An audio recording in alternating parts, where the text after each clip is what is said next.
G'day, you mob. How's it going? Welcome to this episode of Aussie English, the number one place for anyone and everyone wanting to learn Australian English. So, it's been a while. I haven't done one of these Q&As in a while. I've been trying to post these a little more frequently on Instagram, but forgive me as it's been intermittent, as in every now and then. I was doing them recently and then I got sick and I spilt some water on my computer and oh my gosh, that's a story for you guys. So a few years ago, I decided to invest in a very, very expensive Apple laptop. I just wanted it to be as fast as possible, to have loads of space on it. And it cost a lot of money. I had to save up for a few months and it cost, I don't know, probably like $7,000, I think, that I ended up spending on this laptop. And I was like, it'll be one that I'll have for the next 5+ years. So $1,000 a year, should be all right for work. It's a deduction, because I'm using it for work. Anyway, so long story short, I've been using that for a few years. It's been really good. I decided to put it up on my desk and what was I going to do? I was going to record something, I think, and I had some water next to my desk in a cup. And for some reason, instead of using a glass cup or a mug that's, short and they're kind of heavy, right? I decided to use this kind of like coffee thermos thing that is shaped like a cone, so it's kind of like thin at the bottom or narrow at the bottom and wider at the top. Anyway, dumbass Peter, me, the dumbass, I have my microphone here and it sits sort of in front of where the cup was, so I couldn't see the cup. And I moved my hand to sort of adjust the settings on my mixer here next to my microphone and tipped it over onto my laptop. And I shat myself. I was like, no. Like totally freaked out. Tipped the computer upside down, tried to get all the water out of it. It was still on. I was like, okay, maybe it's okay. I tried turning it off as fast as I could. I left it in the kind of TP tent position in another room with a fan in front of it for a day and a half before I even tried turning it back on, trying to completely dry it out. And I was thinking, I think I did that quickly. I think we'll be okay. I don't think the water got into the computer. Anyway, a day and a half later, I tried to turn it on. And as you can probably tell by the tense that I just used, I tried to turn it on. It did not turn on. And my heart sank. I was like, you've got to be kidding me. Because now I don't have the money to buy another one of those, like just off the drop of a hat, right? I can't just go out and replace it. I rang up the insurance company and they're like, oh, well, actually you need separate accidental damage insurance to cover that sort of thing. And I was like, you got to be kidding me. And I hadn't selected it, so I didn't have it covered under home insurance. So anyway, I took it to the local Apple repair place, or at least I thought it was a repair place. And here's some fun facts for you guys. I know we're getting off topic, but hopefully you enjoy this story. And if any of you guys using Apple, here's something to be aware of, right? You'll hopefully learn something from this. So I go to this place to just ask what they can do. And they were like, pretty much nothing. We can open it up. We'll have a look. We have to charge you to do that. You have to pay like $150 just for us to open it up and look at it. And then if we'll be able to fix it once it dries out or whatever. But nah, usually we can't do that. Anyway, so I come back a week later after they've done it and they're like, yeah, the thing's kaput. The thing's cactus. It's busted. There's no way of fixing it, blah, blah, blah. So they're pretty much like, we can replace everything inside of it, but it'll cost $5,000. And I was like, what do you mean? Like, so all of the components within the computer, you can't just replace the components that are like corroded or broken? And they're like, nah, Apple has to replace everything. There's no just replacing one part. They make sure that you have to buy the lot. You have to buy everything. And I was like, oh, for fuck's sake. You got to be kidding me. So I was like, well, can you guys just replace it with the bare minimum parts, like the cheapest parts? If I were to just spec the computer out using the simplest, the smallest hard drive, the slowest compute, motherboard, all that sort of stuff, ICPU. God, I'm an idiot. I don't know. You know what I mean if you guys are computer literate. And he's like, yeah, we can do that, but it'll be $5,000. And I was just like, what do you mean? I'm asking for cheaper parts. And he's like, Apple won't allow you to adjust the parts that you want to put back in the computer and save money. So you still have to pay effectively a flat fee of $5,000. And I was like, but what happens if you've got a low spec computer and you want to replace everything in it? And he was like, yeah, it's the same price. It's like $5,000. And I'm like, even if the computer's not worth that? And he's like, yep, Apple don't want to deal with this. I'm like, these assholes. So anyway, he's like, oh, did you want us to recycle your computer? And I'm like, what do you mean? Just trash it? That, like, do I get money for that? Do I get anything out of it? And he's like, no, we just recycle it. We'll make sure it's recycled. I'm like, yeah, no, I think I'll hold on to it and do some research. So anyway, I get online and start looking around at MacBook repair places that aren't associated with the company Apple around Geelong and Melbourne. And it turns out that there are loads of things you can do to fix computers that have had water damage. So I end up ringing the local place and he's like, oh, we'll just, clean it. We can fix the corrosion stuff. And then if there are any parts in it that are screwed, that are broken, that are cactus, that are kaput, we'll just talk to our connections in China and have them replaced. I was just like, you got to be kidding me. So there is a way of doing it. And he's like, yeah, of course there's a way. Apple just don't want to deal with it. So anyway, I was like, well, how much is it going to cost? Because if it's anything less than $5,000, it's probably cheaper than buying the computer again. And he's like, dude, it'll be like $700 max. Like, you've got to be kidding me. Apple, the guys at Apple didn't even tell me that was an option. Didn't even tell me there were other people out there who did this. So I was so pissed off. But relieved at the same time because this guy's like, look, we'll clean it. We opened it up. He opened it up, he cleaned it, and he's like, I just have to order these parts from China to replace in the laptop. Unfortunately, you won't get any of your memory back. Like, you won't have any of the files on there. And I was like, it's okay. It was all backed up on Dropbox or whatever it was, Google Drive. So it wasn't the end of the world. But yeah, he's like, it'll be 3-4 weeks for us to get these parts from China and then it'll be good as new. I was just like, oh my God. I was so close to sort of recycling the computer and throwing it out and just being like, oh, well, I guess it's screwed. But yeah, I guess it pays to do your research. Anyway, so that's hopefully a warning for any of you guys out there who have Apple computers. And if you ever spill water on them, and you go to an official Apple dealer or, shop, and they tell you that kind of line of like, we can't replace anything, we can't fix anything, we can't change anything, go and see someone who works at a store that repairs the, computers and everything and isn't associated with Apple, because they will probably have ways around it and ways of fixing it. So yeah, anyway, I haven't got the computer back, so who knows? Maybe it won't work. I don't know. We'll find out. I'll keep you guys updated. I'll keep you posted. But that's been a fun story that I've sort of been dealing with over the last month or two. And that's why I haven't put any videos up on YouTube. I do all my editing on that computer because the computer I'm currently using is just too slow. It can't handle it. And so it sort of just drives me nuts. But yeah, I'm glad. I hope the laptop's going to be okay. All right. So today we're going to do a Q&A. I put this up on Instagram, so you can go and follow me if you want on Instagram. And we've got a whole bunch of questions here. So I think I will just scroll down some of these questions. I've got one here. Are you Lebanese, bro? No, I'm not Lebanese, mate. I'm not Lebanese. My heritage, I'm Australian, but my heritage is British Scottish, so English Scottish with a little bit of Western European, I think a little bit of Polish in there somewhere, but that's by and large what I am. My parents did their DNA test, a while back, and it was like my mum was pretty much 100% English and my dad's Scottish English. So I'm obviously 50% of my parents. And then I got another question here saying, are you Persian? So no, mate, I'm not Persian. I'm not Lebanese. I don't know what you guys like looking at my olive skin or something and thinking I look Middle Eastern. Is that what you guys are going off? Anyway, all right, let's see. Tell us or make us a video about some key phrases, words, or sentences which shows us as an AU. I'm not 100% sure what you're asking here, mate, because you've got like shows us as an and then AU. So I'm not 100% sure. You might have to ask that one again. What's the weather like in Sydney in October?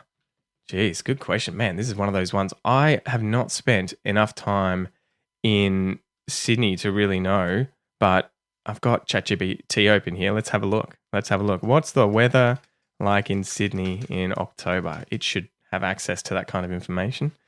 Let's find out. In Sydney, October marks the middle of spring and the weather is generally mild to warm with increasing sunshine and longer days. Here's a typical breakdown. Temperatures, average high, 22 to 24 degrees Celsius, average low, 14 to 16 Celsius. Weather conditions, mostly sunny, partly cloudy days, some rain showers. It can be a bit unpredictable, especially earlier in the month. Humidity starts to rise slightly, but it's not yet summer level sticky with the humidity. The ocean is still a bit cold, so 18 to 20 degrees Celsius, but you'll see plenty of people heading back to the beach. Surfers and swimmers start returning regularly, especially on warmer days. What to wear? Light layers. T-shirt during the day, light jumper or jacket for mornings and evenings, maybe an umbrella just in case, but most days are dry. So there you go. There you go. ChatGPT could definitely give you better information than I could off the top of my head. But yeah, I hope if you make it to Sydney that you enjoy it. It'll be nicer than it is down here in Melbourne, I'll tell you that. It'll be a little more humid, probably a little warmer, and maybe a little bit more sun, less cloudy. All right. This one comes from Sajadar. Please talk about Australian greetings and their reaction or expressions. Okay, all right. So I was chatting to one of my students in one of my private lessons recently about this, and so it's a fun topic to cover. Before we get into it though, obviously, if you guys want private lessons, if you want one-on-one lessons with me via Zoom, send me a message on Instagram, send me an email, pete@aussieenglish.com.au, and we can organize it. I'll send you the information. But yeah, so we were talking about this. There's two typical sort of ways of asking people how they are, what they're doing. So you can say what questions, what are you up to? What are you doing? What's going on? And you can ask how questions. How are you? How's it going? How do you do? All those sorts of greetings. If you use a what question, you're asking for a noun. So the question word what is a noun. You're expecting a noun, like what are you doing? You are doing what? So you will hear things like not much being a noun, not a lot being a noun, heaps being a noun. So when you hear a what's going on? What are you up to? Yeah, I can't think of any off the top of my head. What's going on? What are you up to? They're probably the main ones. What's going on? What's going on? I would reply with a noun of some kind.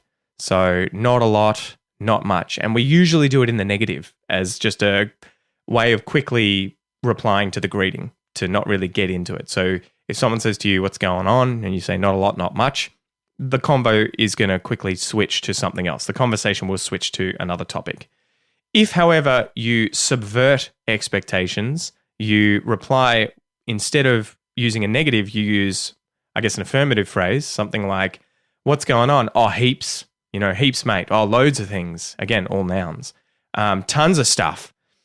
It's kind of like by replying that way, you're inviting the person to ask you, what? What have you been doing? What do you mean? What are these things? If they were to just leave it and move on, it would kind of be like, whoa, dude, rude, not even interested.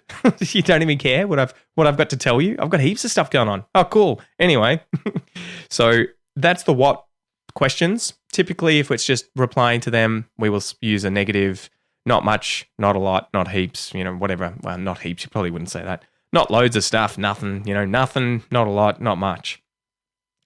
With how questions, you're asking for a description. You're asking for an adjective. How are you? So this time you wouldn't say not much. It would be like, what? You would say good, well, great, awesome, fine. These descriptions of how you are. You're describing yourself. You're using adjectives. How are you? Yeah, I'm great, mate. How are you? How are you going? How are you going, buddy? Yeah, awesome. I'm awesome, mate. I'm awesome.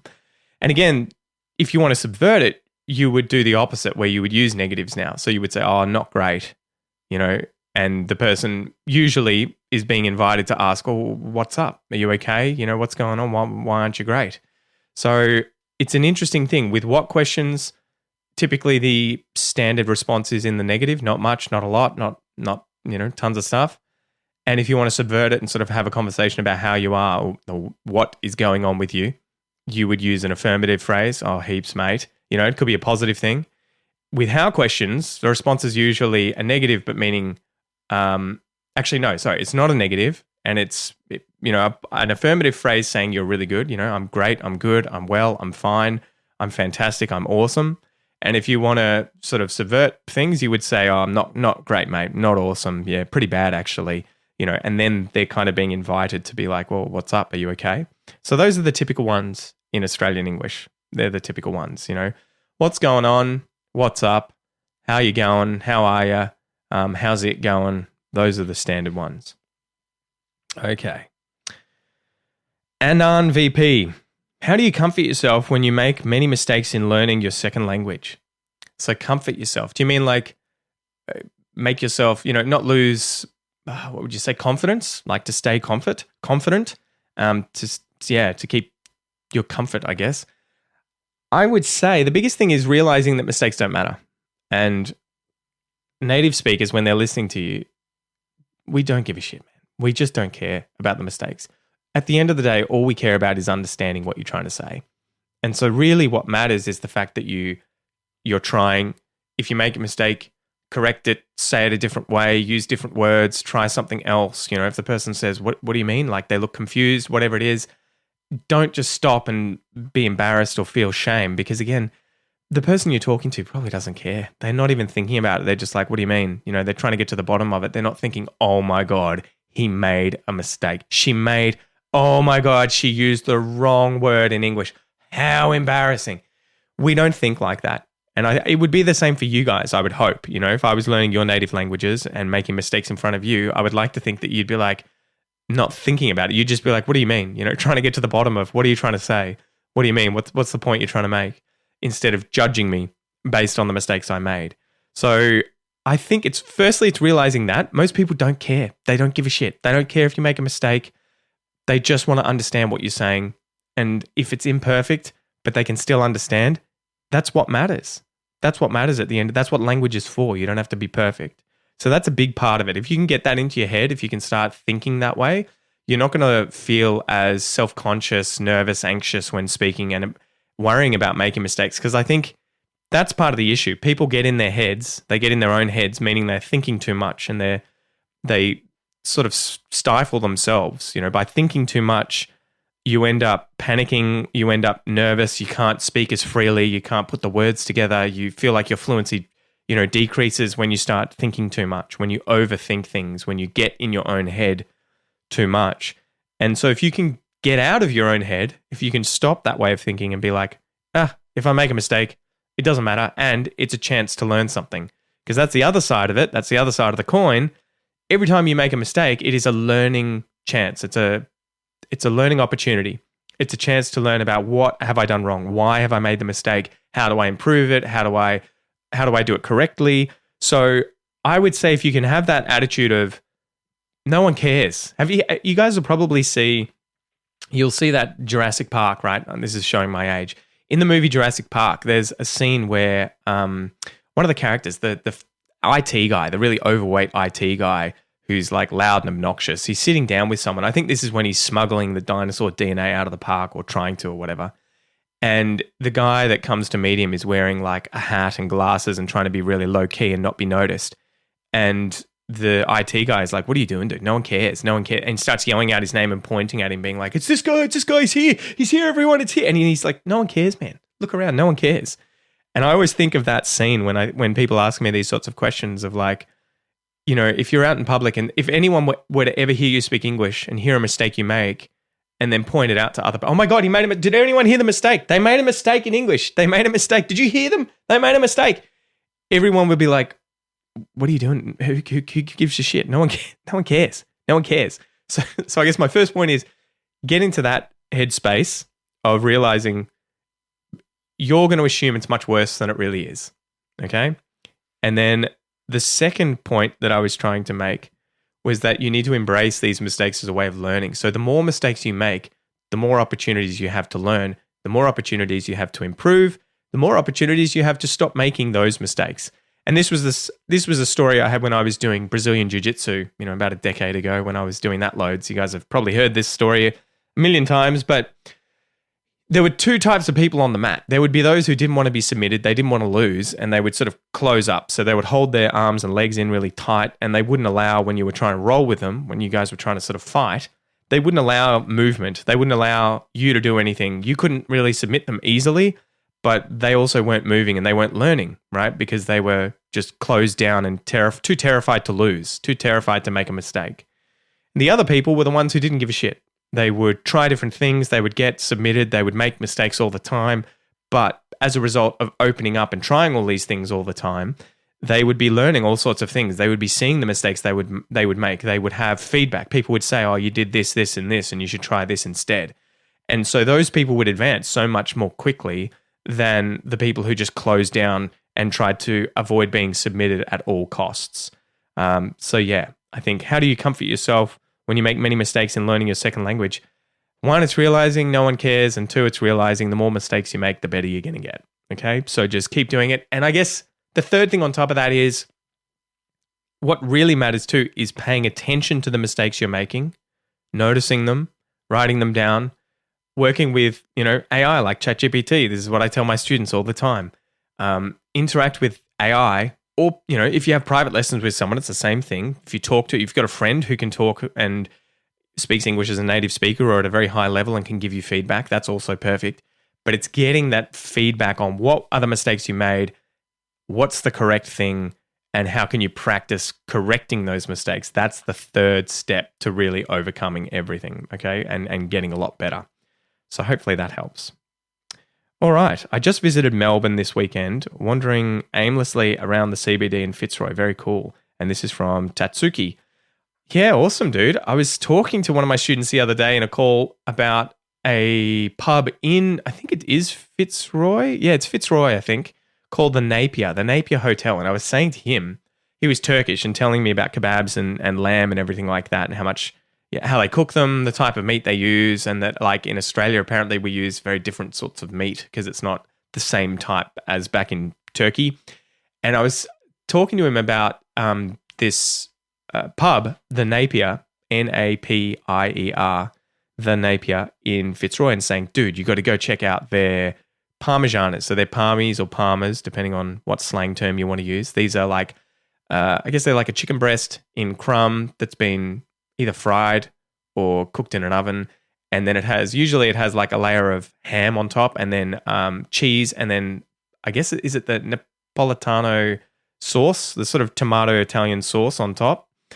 And the Napier does that, but they also do a version of it with smoked kangaroo. And I was like, dude, it is phenomenal. It's just the best. You have to go to the Napier next time you're in Fitzroy and check out that smoked kangaroo parmesan. I mean, it may not be everyone's thing, but it's something. When I was living in Fitzroy, I was living on Hanover Street back in the day when I was doing my PhD at the museum there. I was going there every week and trying to have one of these smoked parmesanas and a pint of beer. And they used to have really good beer there as well. They would have some really good IPAs and dark beers. And I just loved it. So if you ever get a chance, go to the Napier and check out that hotel. It was just, it was so good. So yeah, it is very cool to just sort of aimlessly walk around cities like Melbourne and Sydney and, Brisbane, I think, in Australia. They're, especially during the day, they're going to be pretty safe. You're not going to have any issues. And there's usually loads of parks and things to do and see, and loads of really cool shops and pubs and,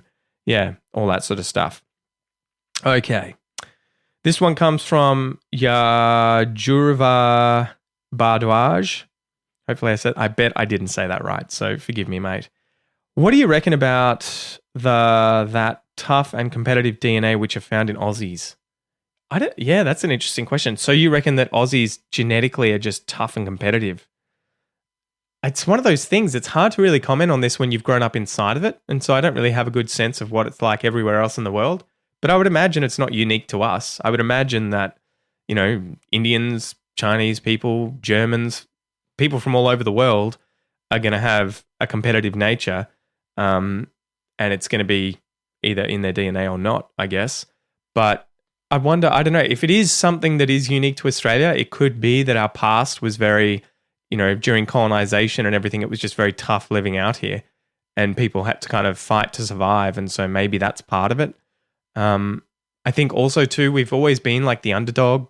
We've been like the little brother of England or America. And so when we go to the wars in the past, the First World War and the Second World War, there was a lot of kind of grit and toughness that we had to develop to try and survive whilst there. And obviously many of our Australians didn't survive in those wars. We lost thousands and thousands of people.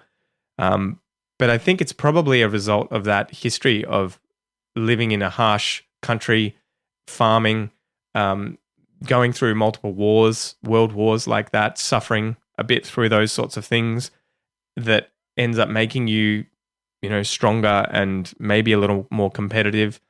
But it really depends on the person. I'm not really uber competitive, to be honest. Like my dad is. My dad, he's never going to listen to this episode. You'll hear him in the Goss episodes, but he has to be one of the most competitive people I know. And yet, for whatever reason, it just didn't get passed down to me. And so I was always like, I wanted to be good at something to a level, to an extent. But anytime I got to a point where I was getting really, really good, I don't know if I have ADHD or something like that, I would just sort of tap out and be like, oh, I want to find something else to do now. I'm kind of bored. And I just didn't care. I don't know. It was one of those things where I was like, fuck, if I lose, who cares? So yeah, I don't know. Here we go. Same question from the same person. How do the parents develop this kind of character in their kids? I think, again, I don't know that this is unique to us, but I think a big thing with resilience with your children is just, and I'm having to learn about this at the moment, having young children myself. A big part of it is showing them that they can do things that are hard. So like my son, Noah, is constantly like, I can't do it. He gets frustrated and, yells and gets upset about stuff, whether it's, riding a bike or playing footy outside or playing Minecraft. We've started that recently. I should do an episode on that. I'm playing Minecraft more than he is at the moment. But he has these tantrums and meltdowns all the time. And so we have to think, how do we boost his confidence? How do we build resilience in Noah and make him a little tougher and give him that, what would you say, the attitude of I can do this. And it's constantly giving him difficult things that are just outside of his level of capability, but which he can work towards achieving. And a good example of this would be bike riding. And we did this the other day, right? I taught him to ride a bike. It's crazy. It took 10 minutes. I couldn't believe it. I was shocked. Anyway, so he'd had training wheels on one of his bikes for years. He hasn't been bike riding a lot until more recently. But because of Minecraft, we started playing that on the PlayStation, and I'm like, to pair this up, we need to go and do some physical activities. So we'll ride our bikes to the park, and then we'll play some footy, And so he'd had training wheels on one of these little bikes, and he was sort of like, oh, I can't ride without them. I need the training wheels. And I said to him, no, you don't. You can do it. You're old enough now. Let's do it. Let's show you. I will show you. I'll help you. So we took him off, and he, it was one of those things where I had to say, like, if you do it, I'll give you this. We can do this. You can have this treat. I had to give him some kind of motivation. But then he was on the bike, finding it hard to balance, and I had to hold his shirt behind him to sort of hold him up, but like only enough so that he still had to work and balance and try and get good at it. And I swear it was literally from our house to the park. We were doing this, I was walking beside him whilst he was pedaling on the bike, and I was sort of holding him and trying to allow him to get used to balancing. By the time we got to the park, he had learnt to do it, and he could do it by himself and was just zooming around. And I was just like mind blown. It's literally like 10 minutes it took. But once we had done that, I kept saying to him, did you see how you couldn't at first? And I was like, how did you feel when you first tried? And he was like, oh, I was scared. I was upset. I was, so I was getting him to try and be aware of how he felt. And then I was like, well, but what happened though? Like, what did you do to try and get good at it? And he said, well, I got on and you were holding me up a little bit, and then I just had to concentrate and try and practice riding. And then I said, exactly. And how long did it take? How long you had to practice? You weren't good at it straight away, right? No one's good at everything or most things immediately.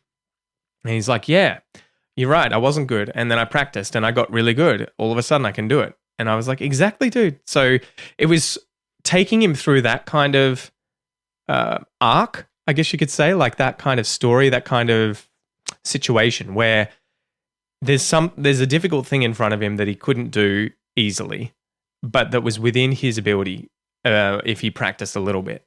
And you give him these kind of like stepping stones so that he can achieve the thing that he's trying to achieve that initially he thinks is too difficult. And then at the end, it was talking about it with him and showing him, you couldn't do it. You practiced, you tried, you failed, you fell off. It wasn't easy. But then after a certain amount of time of practicing, you could do it, and showing him that and pointing it out. And so now it happens quite a lot. He'll be trying to do something in Minecraft build something, kill a zombie, run away from something, and he'll fail and he'll get upset. And I'll be like, what happened with the bike riding? Remember? It wasn't easy to start with. You weren't perfect straight away. You had to practice. And what happened after 5, 10, 20 minutes? You were good at it. You had to do a bit of practice. It's the same with footy. He wants to kick the footy around, and obviously being, 5 years old, he's not great at kicking the ball. Like a football is hard to kick. An Australian rules football. It's a weird shape. You have to kick a certain part of the ball when you drop it onto your foot. You have to do it in a certain way for it to move a certain direction, etc. And it's very difficult. And so he's having that sort of learning curve at the moment where he's trying to learn how to kick a ball and keeps getting frustrated with himself. But we go through, these are the steps. This is what you have to practice. This is what you have to do. It comes with time. It doesn't happen straight away. So I think, I know I've rabbited on a bit, but I think that's a big part of developing character, toughness in your children.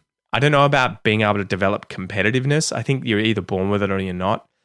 I mean, there's a little way of like creating it in your kids, but I think really there's nothing you can do. If they don't care, they don't care. If they really do, I don't know if you can turn it off, if you know what I mean. If they're very competitive, I don't know if there's anything you can say or do to be like, be less competitive. Okay, last question for the day. This one comes from Paris46H. Hi, do you have any suggestions for improving Aussie accent listening? Yes, I do. So I have a course on this. Again, shameless plug. It's the 30-day Aussie Accents challenge. And the reason this will be a good course for you is because it includes 31 or 32 different Australian voices. So that's what's important. If you want to get better at listening to the Australian accent and understanding what you're hearing, it's listening to a variety of different people. Young people, old people, girls, boys, people from different regions around Australia, people of different classes, people from the lower class, the middle class, the upper class, bogans, people with speech impediments, gay people, there's all sorts of different demographics in every single country around the world that speak differently within a certain language. And it's exactly the same thing in Australia.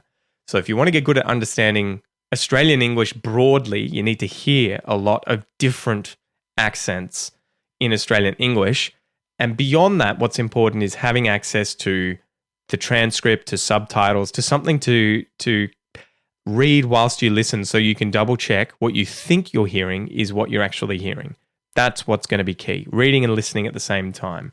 There's loads of different methods with how to do this, and if you want to get lessons with me, I can walk you through this and give you materials and everything. And obviously you can check out my Aussie Accents 30-day challenge. But really, it's just that exposure. So, if you want to do it for free or with resources you've got, get on YouTube, get on Netflix, get on iView, get on SBS On Demand.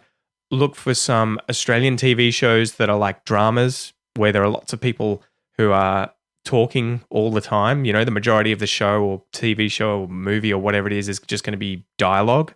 Look for those, put the subtitles on, and then just make sure you're reading the subtitles whilst you listen to all these different accents. And that's what's going to help.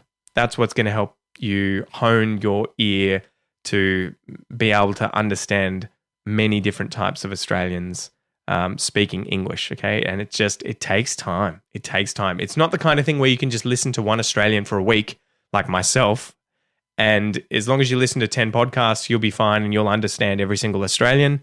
No, it's the kind of thing where you need to be for months listening to different podcasts, different audiobooks, watching different series, different shows, different movies, all that sort of stuff. And then it's like being someone who's got really bad vision, slowly getting better and better vision until the point that they have, say, 20/20 vision, right? Like it's like your vision is really, really blurry. You can't see anything properly. And then it slowly becomes clearer and clearer and clearer. It's not the kind of thing that will be a day-night change. You're not going to 1 week not be able to understand the Australian accent and then a week from now be like, boom, I can understand everything perfectly, no matter who it is. And even native speakers can't do that. So yeah, just realize you need to take your time, consume a lot of different content, and build a routine. Make it a process. Make it a habit every single day. Turn the news on. There's a really good series called Insights on, I think it's on SBS On Demand, or it'll be on iView. I think there are some episodes on YouTube that are free, so Insights. And it's like a TV show where there's a presenter talking about a certain topic. You know, it might be domestic abuse, it might be Alzheimer's, it might be fast food, it might be the housing crisis in Australia. And they have what would you say, like an audience there in front of the presenter of about maybe 20 people. And they all, usually a lot of them talk, answer questions, have their own stories. And so it's a good way of hearing like 10, 20 different accents and voices in an hour. So that's a really good show to check out as well. Insights. Go and check that out. So yeah, this one's been a bit of a long one. I hope you've enjoyed it, guys. I don't know what else to say. Thank you for hanging out with me, and I'll see you in the next one. Tooroo.